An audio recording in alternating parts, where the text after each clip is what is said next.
The English language is a big, beautiful mess. Few languages are as diverse and unexpected in their history, and few have undergone changes so dramatic and so violent. Welcome to the history of English.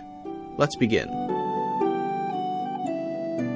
We can categorize the development of English into three distinct eras. Old English from 450 to 1100, Middle English from 1100 to 1500, and Modern English from about 1500 up until the present. And if you didn't notice, I'm actually speaking Modern English right now. Can I just stop here and remind everyone that languages change and evolve over time? I just want to make sure we're clear on that. Just like animals, languages fade and go extinct. One language may spread so wide, for example, that in specific regions, local dialects creep in and those become new languages. That's what happened to Latin, basically.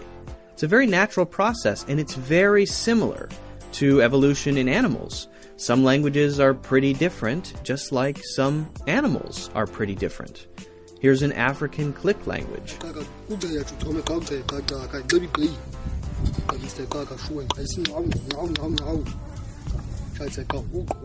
Here's a barrel-eye fish.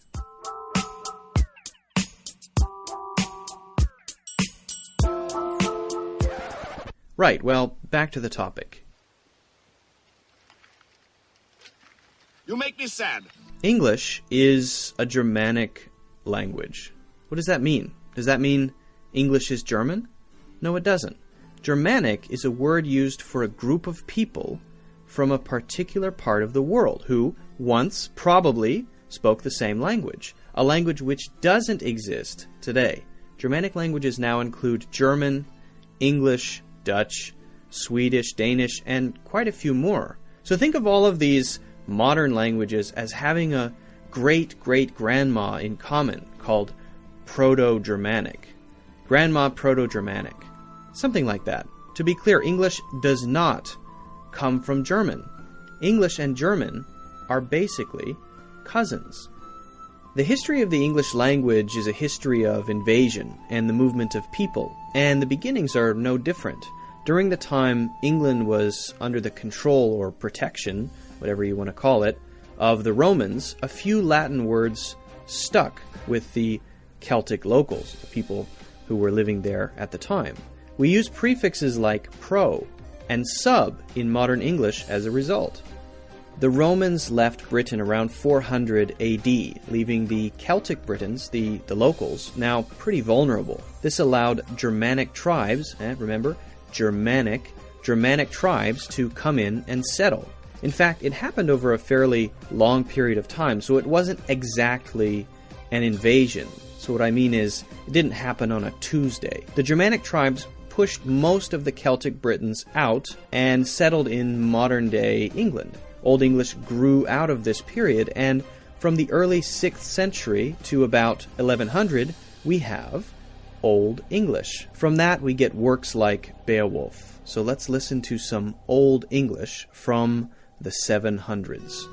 Heddas frovra jebad, weox under woknum, weorth mundum tha, o that him aig wilch dara setindra, over hron rade, huran shulde, gomban yildan.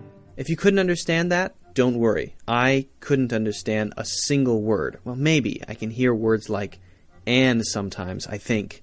But really, it's so far away from modern English, basically it's another language. So what's next? Well, everything was going fine in Britain until those damn Vikings invaded, bringing with them another language called Old Norse. It's another language. From there we get words like reindeer, dirt, choose, egg, and kindle. The word Thursday means, does anybody know? Thor's Day. Thursday means Thor's Day. It comes from Old Norse. To put that into perspective, about 1% of modern English comes from Old Norse. That's about 2,000 words.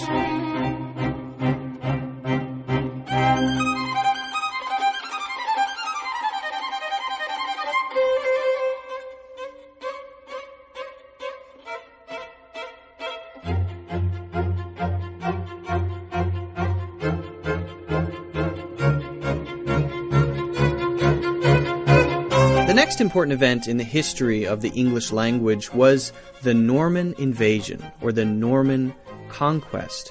This was an invasion led by a guy who was basically a French-speaking Viking named William the Conqueror. After William took over Britain in 1066, French started sneaking into the English language. French words were spoken more by the upper class, the wealthy people, and Old English was spoken more by common people, by people in the lower classes. So today we have pairs of words that have almost the same meaning, one from Old English and one from Old French. Words like lawyer and attorney, deem and judge, hunt and chase, pig and pork, cow and beef, freedom and liberty, weird and strange. I could go on for days. Now we don't make the distinction, but the Norman conquest resulted in a much more colorful language that allowed for more creative expression. Over 7,000 English words that we use today are from French, basically the Norman conquest. So this invasion gave us what we now call Middle English. Let's listen to a bit of the Canterbury Tales from about 1400.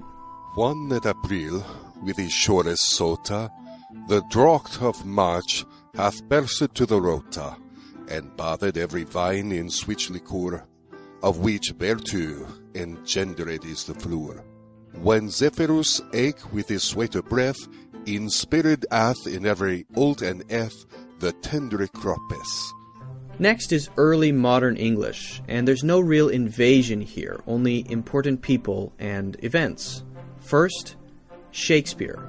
Shakespeare is credited with creating a huge number of English words and phrases, and his plays are extremely influential to this day. From him we get words like assassination, cold-blooded, manager, uncomfortable, and many, many more. Whether you know it or not, you're probably quoting Shakespeare on a daily basis. Here's a little Shakespeare. A poor player that struts and frets his hour upon the stage, and then is heard no more. It is a tale told by an idiot, full of sound and fury, signifying nothing. The other really important event that helped to shape modern English was the Great Vowel Shift, which was in the 15th century. Now, this was essentially a change in English pronunciation. Vowels are A, E, I, O, and U. And you can say them different ways. Sometimes we say A as A, and sometimes we say A as Ah. Well, it didn't used to be like that. So there was a major shift in the way that vowels and many other sounds in English were pronounced. A word like knave, K-N-A-V-E, would have been pronounced something like canave, canave. Now we have a silent K. So we don't say kana, we say n, no. Knowledge, knave, knives, we say just n. And we also have long vowels like A instead of Ah, and we have a silent E, which makes no sound, but changes the short A to a long A.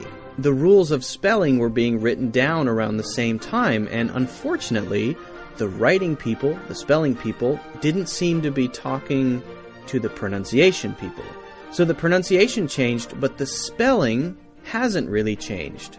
We say K-N-A-V-E, knave, like knave, N-A-V-E, but still spell it in the most ridiculous possible way. I have a feeling that's starting to change, but if you ever get confused with English spelling and you want to shout at someone about it, get in a time machine and yell at someone writing down words in the 15th century. I would be remiss not to mention the influence of the King James translation of the Bible as well. Apart from strengthening these strange word spellings, many new phrases and idioms were created for that translation, and we still use those today. Phrases like, by the skin of your teeth, and a broken heart, and a sign of the times. There are a ton of modern expressions that come from the King James Bible. Finally, we come to modern English and an ironic reverse invasion as Britain began to explore the world by sea and colonize. As English spread to places like India, Africa, North America, and Australia via trading and colonization, some words began to trickle back slowly to England. We get pajamas from India, trek from Africa, and ketchup from China.